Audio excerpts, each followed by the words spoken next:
Have you ever walked off the court after a match and thought, how did I lose like that? Who was that person? Because deep down, you know that's not how you play. And it's so frustrating because you've hit those shots 1,000 times in practice. You've looked sharp all week. You felt confident before the match started. But then the pressure kicked in, your body tightened, your breathing changed, your confidence all of a sudden disappeared, and it felt like you were fighting yourself the entire match. You versus you. And the worst part, most players think something is wrong with their technique when really their nervous system is taking over.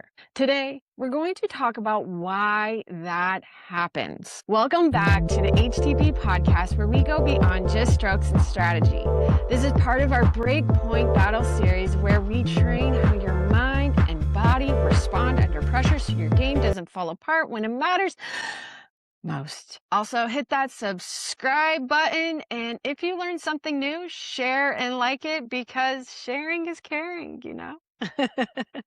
Today, we're breaking down the difference between the parasympathetic nervous system and the sympathetic nervous system, or in simpler terms, rest and recover versus fight and flight. Now, there are more states than just fight or flight, but for simplicity today, we are only going to mention these two. Now, hold on, before you click off and think, great, another science lesson that I learned in 8th grade. Just stay with me for a second, because even have a BS in exercise science and being certified as a NASM personal trainer, I never put these things together for my own game or even as a beginner coach. It took me some time to figure this out. And so I am really excited to share this with tennis players and tennis coaches, but really being able to understand yourself out there, and that it's always not just about technique or even strategy. There is something bigger happening inside you. Your nervous system controls how your body responds to pressure. And depending on what state you're in, your body will either help your performance or work against it. Let's start with the parasympathetic nervous system. This is your body's rest and recovery state. This is usually how players feel in practice, during warm-ups, or when they're relaxed and confident and, just taking care of business. Easy peasy, baby. In this state, your breathing is slower and controlled. Your muscles stay loose and relaxed. Your vision widens and your body feels calm and in control. This is where players experience better timing, smoother footwork, relaxed power, clear decision making, faster recovery between points with your breath. Basically, this is the version of you that says, I'm feeling good today. But then you step into a match, it's 30-40, break point down, and suddenly your thoughts change. Don't double fault. I can't lose another break point. I shouldn't lose to this person. And now your body shifts into sympathetic nervous system. This is your fight or flight state. Your body thinks, uh-oh, something important is happening here. So your nervous system responds by speeding up your heart rate, tightening your muscles, shortening your breathing, narrowing your vision, which is why your timing changes. Your swing tightens, your feet feel heavy, and your confidence all of a sudden disappears. And here's the crazy part. You are still the same player. Same strokes, same skills, same body. But your nervous system is responding differently under pressure.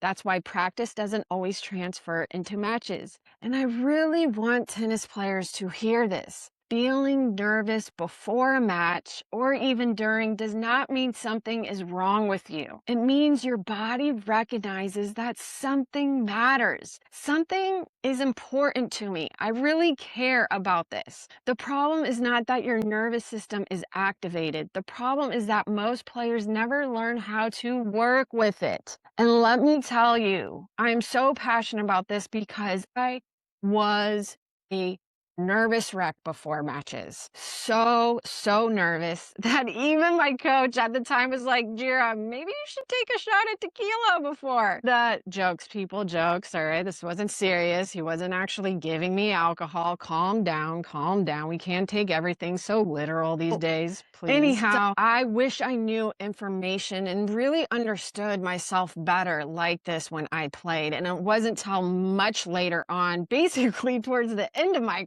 tennis career or playing career, that I started to understand how to manage my nerves. So I'm hoping that this will help you while you are still playing. And here's a simple tool to get started. Start noticing your body during matches. Ask yourself in between games, am I breathing fast and short? Are my shoulders tight? Is my jaw clenched? Am I rushing between points? Because awareness creates the opportunity to reset. Try it out and let me know how that goes for you. Just simply starting to become aware. The goal is not to completely eliminate pressure. The goal is to learn how to stay connected to your body when pressure shows up. Because when you learn how to regulate your nervous system, your game starts showing up when it matters most. And we want that W, baby! If this episode helped you understand your tennis on a deeper level, follow the HTP podcast and join us for more Breakpoint Battle episodes where we train the mind-body connection and help players perform better under pressure. And share this episode with a tennis player who turns into a completely different person in matches, like Dr. Jekyll, Mr. Hyde. And of course, please subscribe, like, and share. I'll see you in the next episode.